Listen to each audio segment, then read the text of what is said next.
Messieurs les Honorable representatives of institutions from Togo, the President of EBID, the Minister of Ministers, Honorable Ministers of Togo and of ECOWAS countries, the Commissioner in charge of Energy and Digital Transformation, Your Excellencies, ambassadors, and representatives of international institutions accredited to Togo, honorable guests, ladies and gentlemen,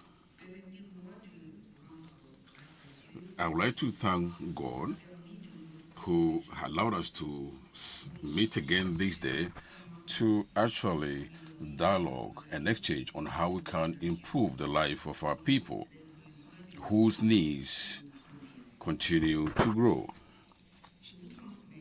I bring to you the warm salutation and greetings from the heads of state, His Excellency Mr. For Soginam, who would have loved to be here and chair this forum personally, but is held, but has appointed me to represent him. On his behalf, I wish you a warm welcome to Lome, and to tell you how much we are happy and honored to be chosen to host the first or the main edition of EIF 2024. Togo is the land of opportunity, is the land of peace, and peace among nations.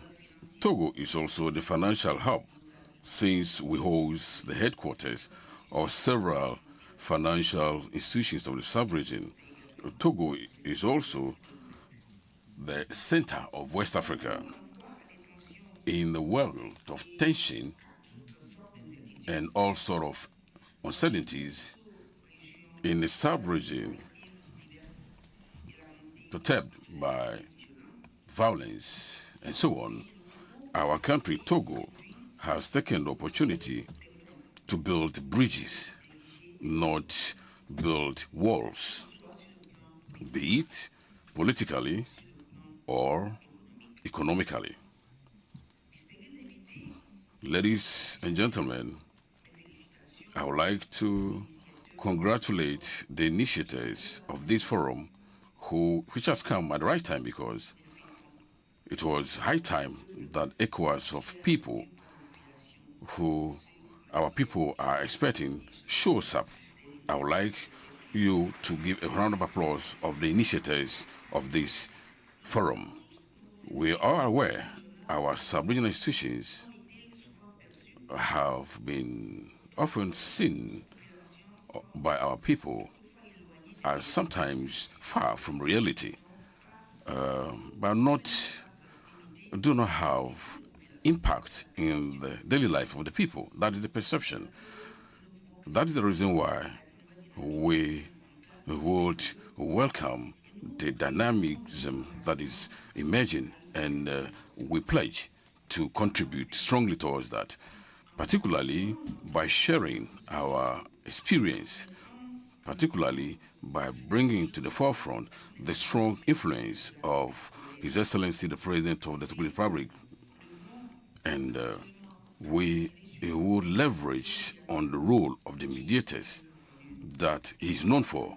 And lastly, that role must be a leverage for more stability, and then bring aboard investment into our country. Ladies and gentlemen, I would like to call on you to actually applaud the vision of the President for Nyasingbe for ECOWAS towards the people, and ECOWAS pragmatic and ECOWAS proud officer. Please may we give a round of applause to the President of the Republic.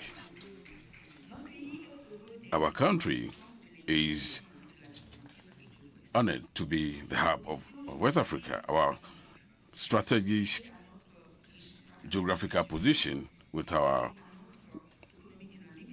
dynamic economy makes Togo an ideal hub to promote a dialogue and collaboration between all stakeholders in Africa and beyond.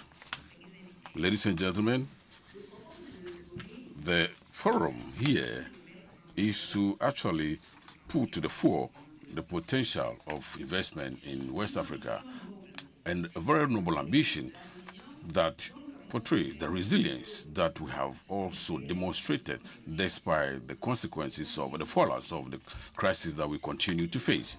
We know these crises are multifaceted. The climate crisis that continues to actually show and affect and impact our agriculture, actually provoking or bringing the suffering of people. It is not the means, but it is our lands that are eroded. The economic crisis prolonged from the COVID crisis, also exacerbated by the Ukrainian war, has affected the economies across the region. In some countries, prices have been fluctuating in a way never seen before, even within a day. In some countries, people face prices that they can hardly access. The countries for themselves are faced with little room to maneuver or cannot even access resources because the costs are very high. For some time now, for some years now, political instability coupled with the increase of terrorism fragilize the gains in the West African region. In the most affected areas or zones, many women and children are exposed to all kinds of risk. Their life is turned upside down, and it is up to us to act, and we must act very quickly. Let me see this opportunity, for that matter, to congratulate or laud the actions and the effort from our states, our government, to protect our population. But we know a lot more remains to be done. With this background, ladies and gentlemen, what do we need to do? We need to remain optimistic because despite the challenges that I just mentioned, we still preserve a very incredible potential that other regions are envious about. With a population of more than 400 million of people whose dynamism is there to see, our region, according to experts, is part of regions that would grow economically very strong in years to come. We have, quite apart from that, agriculture potential, which is very rich, and mining production capacity that places us among the first producers. For instance, cocoa, cotton, or even gold, or even oil, just to mention a few. However, in our opinion, the greatest potential of our countries resides in the strength of our people. Men, women, and young women who are all over the place in our markets continue to create wealth, sometimes with very difficult means or with sometimes contexts that do not make their lives easy. Ladies and gentlemen, we need to pause and then congratulate them here and then give a round of applause to all of them. Thank you all. This human potential is a strength that have given a tissue for SMA very dense that constitute the basis of our living. And then we need to debate that over the coming 2 days. I call on you to come out with innovative scenarios to make transactions, movement. We cannot say, ladies and gentlemen, that will draw investment if it is still difficult to travel to Lomé, to Accra, to sell product from your little factory. We cannot continue to accept that. So let us be innovative. Let me share with you some convictions on the need to actually lay some basis by ensuring that our countries invest in some key areas: investment in human capital, by strengthening security, and by improving further the opportunities for professional training and so on. Investment in facilitating elements such as energy, the digital, economic infrastructure that remain a very great challenge for our countries. The building of business environment that will promote small enterprises, the processing of agriculture that would transform our common willingness to go in that direction. For the private sector, that is the arm of the economic sector, must be mobilized. I continue to talk to them, to engage them, and then bring out the role of the private sector. I salute the strength and the presence of the private sector at this forum, and I place them at the forefront to mobilize in rich and wealth and job creation in our countries. We also intend, or we also count on the ECOWAS Bank for investment, for doing investment, to change or to shift the paradigm and come out of its usual environment to support the actors of the public sector, public in their business. And EBIT has already played a crucial role in rules of mobilization and the finding of transforming projects that have significant impact on thousands of people in West Africa, particularly major infrastructure projects.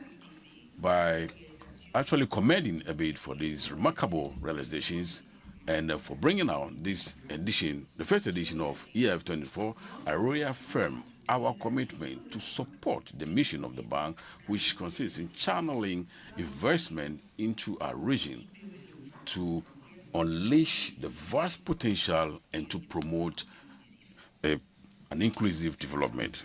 Ladies and gentlemen, I call upon you to seize the opportunity of this moment.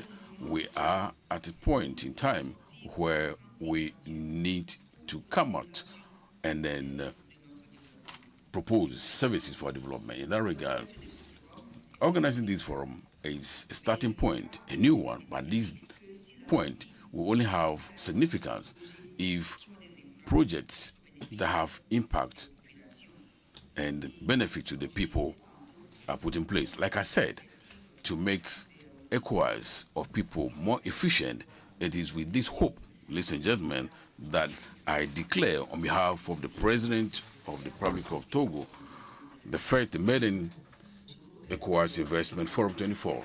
Thank you for your kind attention.